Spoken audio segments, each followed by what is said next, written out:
السلام عليكم ورحمة الله وبركاته.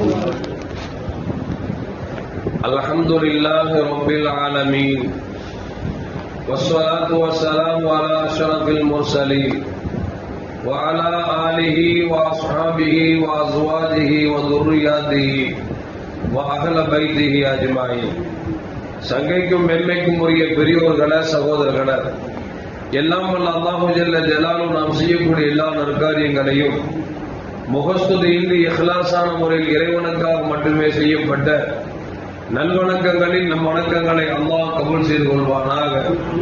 நாம் செய்யக்கூடிய வியாபாரங்களிலும் தொழில்துறைகளிலும் நஷ்டம் இல்லாத ஹலாலான நிரம்ப லாபத்தை பெற்று அந்த லாபகரமான வாழ்க்கை கொண்டு தம் தேவைகளையும் தேவை உடையவர்கள் தேவைகளையும் நிறைவேற்றக்கூடிய நல்ல பொருளாதாரத்தையும் உள்ள விசாலத்தையும் அல்லாஹ் நம் அனைவருக்கும் வழங்கி அருள்வானாக.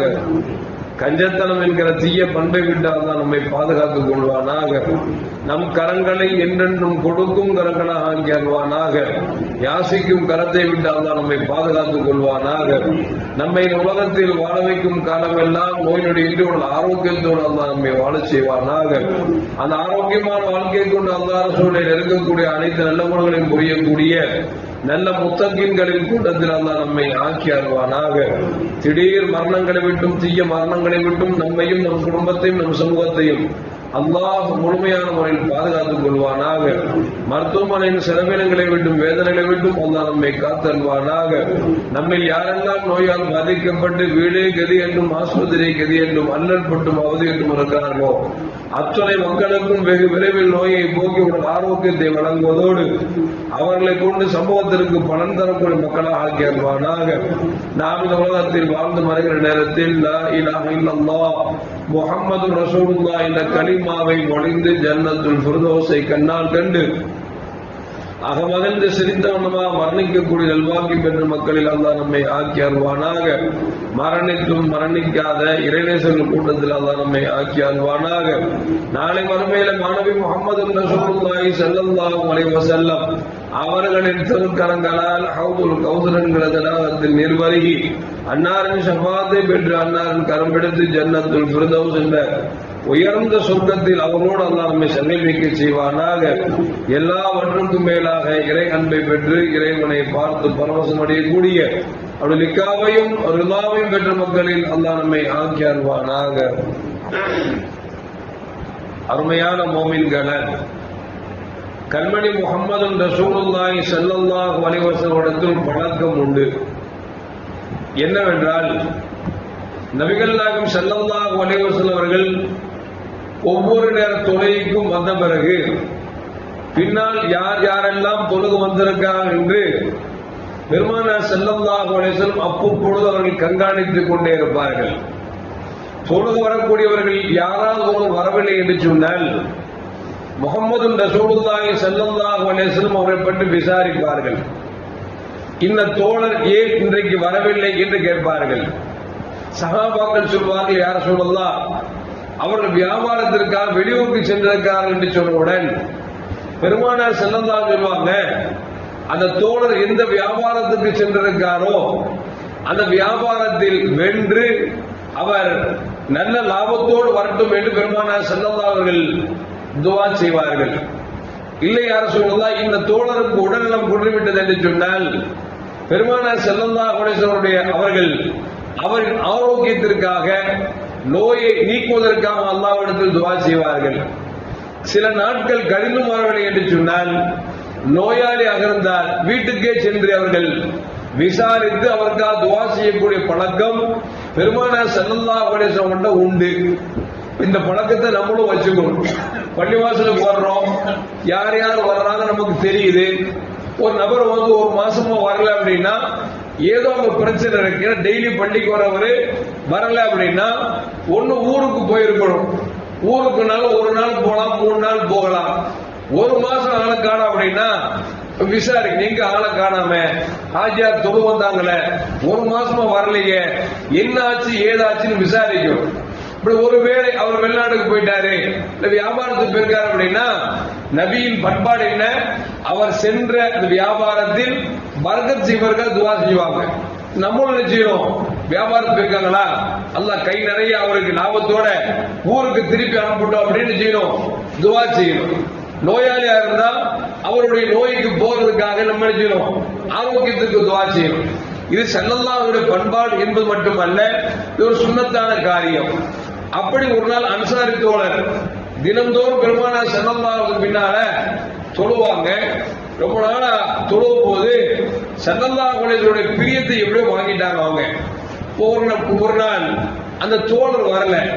ரசூலுல்லாஹி ஸல்லல்லாஹு சஹாபாக்கிட்ட கேட்டாங்க, இந்த தோழர் டெய்லி தொழுகைக்கு வருவாங்களே, என்னுடைய பாசத்திற்குரிய ஒரு ஆளக்காராம எங்க அப்படின்னாங்க. சஹாபாக்கள் சொன்னாங்க, என்ன சொல்லலாம், அவங்க மௌத்தா போயிட்டாங்க அப்படின்னாங்க. நபிகள் நாயகம் ஸல்லல்லாஹு கேட்டாங்க, ஒரு வார்த்தை சொல்லியிருக்க கூடாதா, மௌத்தாயிட்டாங்கன்னு ஒரு தகவல் சொல்லியிருந்தா நான் ஜனாஸா தொழில் கலந்திருப்பேனே அப்படிங்கிற மாதிரி ஸல்லல்லாஹு சொல்றாங்க, ஏன் ஒரு வார்த்தை சொல்லல அப்படின்னாங்க. சஹாபாக்கள் சொல்றாங்க, யார சொல்லலாம், அது இன்னும் ஒரு ஆள் மொத்தா போயிட்டாங்க, அந்த செய்தியை போய் உங்கள்ட்ட சொல்லணுமா அப்படின்னு நாங்க அசால்ட்டா விட்டுட்டோம் அப்படின்னு சொன்ன பொழுது நபிகள் நாயகம் ஸல்லல்லாஹு கேட்டாங்க, அந்த தோழரை எங்கே அழைக்கிறீங்க அப்படின்னு கேட்டாங்க. ஸல்லல்லாஹு அலைஹி காமிக்கப்பட்டது. பெருமானார் ஸல்லல்லாஹு கபருக்கு வந்தாங்க. வந்த பெருமானார் ஸல்லல்லாஹு அவர்கள் நீண்ட நேரம் துஆ செய்தார்கள். துஆ செய்தது மட்டுமல்ல, அந்த கபருக்கு மேல் படுத்துக் கொண்டு அப்படியே கட்டிப்பிடித்துக் கொண்டார்கள்.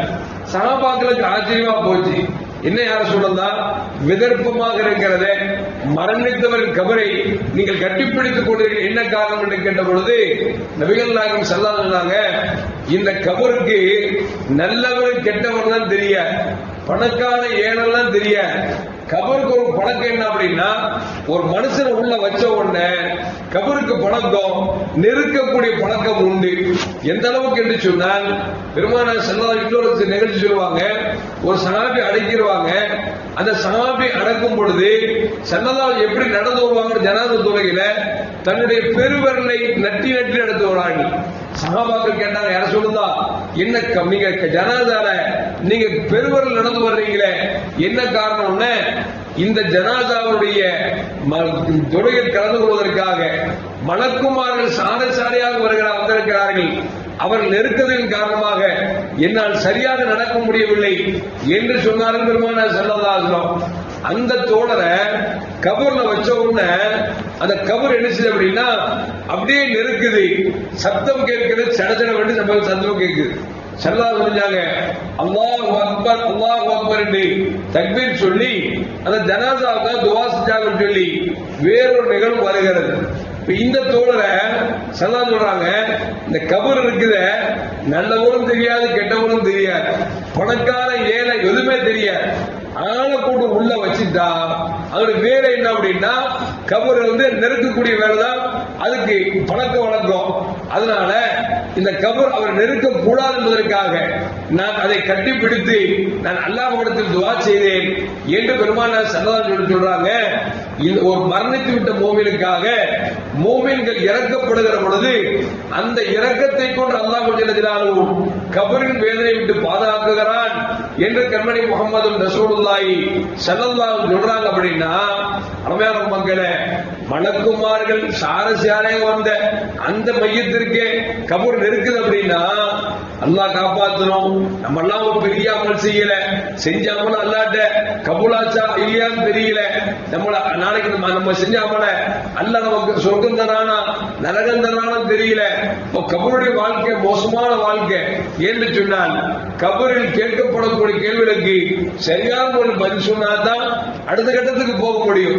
அந்த கபருடைய வாழ்க்கை விசாலமாக வேண்டுமென்று சொன்னால் மௌத்தா போனவங்களுக்கு நம்ம எடுத்து அப்படின்னா இறக்கப்பட்டு துஆ செய்ய வேண்டும். அப்பொழுதுதான் நாம் மரணித்த பிறகு நமக்கு அல்லாஹ் 10 பேர் நியமிச்சு இறக்கப்பட்டு துஆ செய்வதற்கு அல்லாஹ் ஏற்பாடு செய்வான்.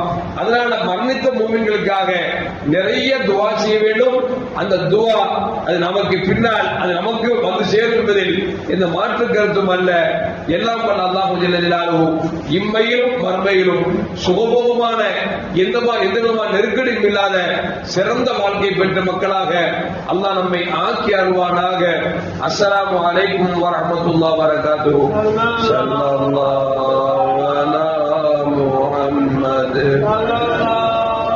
அலைஹி வஸல்லம். ஸல்லல்லாஹு அலா محمد صلى الله عليه وسلم صلى الله على